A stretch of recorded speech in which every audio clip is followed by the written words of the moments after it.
Good morning. As we gather for morning moments with Jesus this morning, we set a precedent each and every morning if we would get up and just say, Lord, not my will, but yours be done.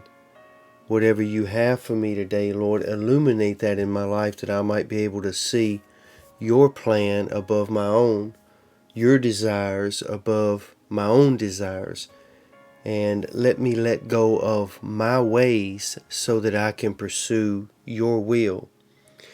And part of that is how we view worship, how we view worshiping the Lord, because the thing we need to realize early and often, each and every day, that this just can't be something we say today and say, okay, I know that. Every day we have to remind ourselves that worship is not part of the Christian life. Worship is the Christian life.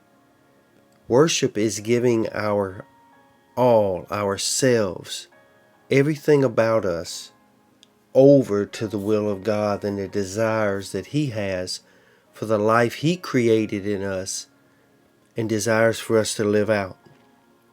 See, we often think of worship as words and songs that come out of our mouth, but it is so much more than that. It's a lifestyle, a sacrificial way of living that acknowledges every moment of every day that there is one that is far more worthy of our allegiance than ourselves. And Isaiah picks that up in chapter 6. And I want to read 2 or 3 verses out of that and illuminate some things that was a progression in his life when it came to how he worshiped the Lord. Listen to this. In the year that King Uzziah died, I saw also the Lord sitting upon a throne, high and lifted up, and his train filled the temple. Then said I, Woe is me, for I am undone, because I am a man of unclean lips, and I dwell in the midst of a people of unclean lips. For mine eyes have seen the King, the Lord of hosts. Also I heard the voice of the Lord saying, Whom shall I send? And whom will go for us? Then said I, Here am I, Lord, send me.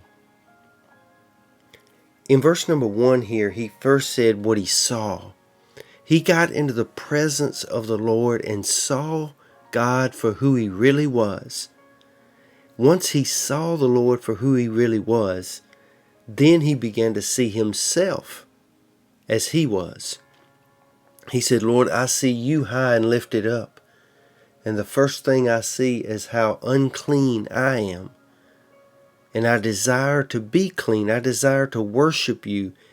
And so then he heard a voice said, I need to send someone to speak to my people. And Isaiah said, you can send me.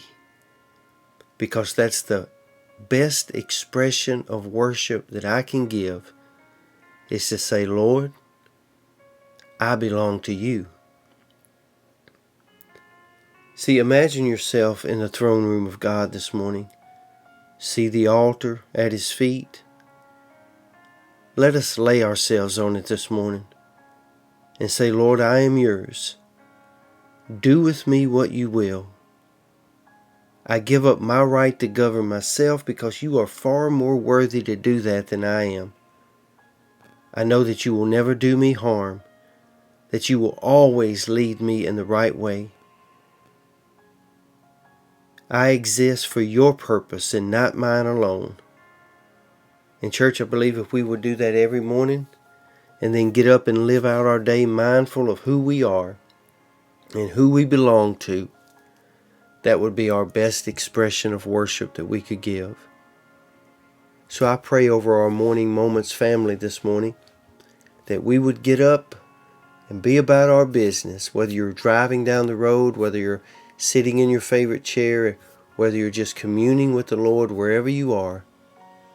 Let us all in one accord say this morning, Lord, I belong to you, and not my will today, but let your will be done. And show me, Father, the great and mighty wonders of who you are. I hear you, Lord. And you can send me to do whatever needs to be done today that would bring you glory. Speak a blessing and pray a blessing over your family today, over your finances, over your jobs, over your personal relationship with the Lord. Seek Him out and watch Him do marvelous and miraculous things in your life. Hope you have a great day. Lord's will, we will see you back here again tomorrow. Be safe, be strong, and be blessed. Amen.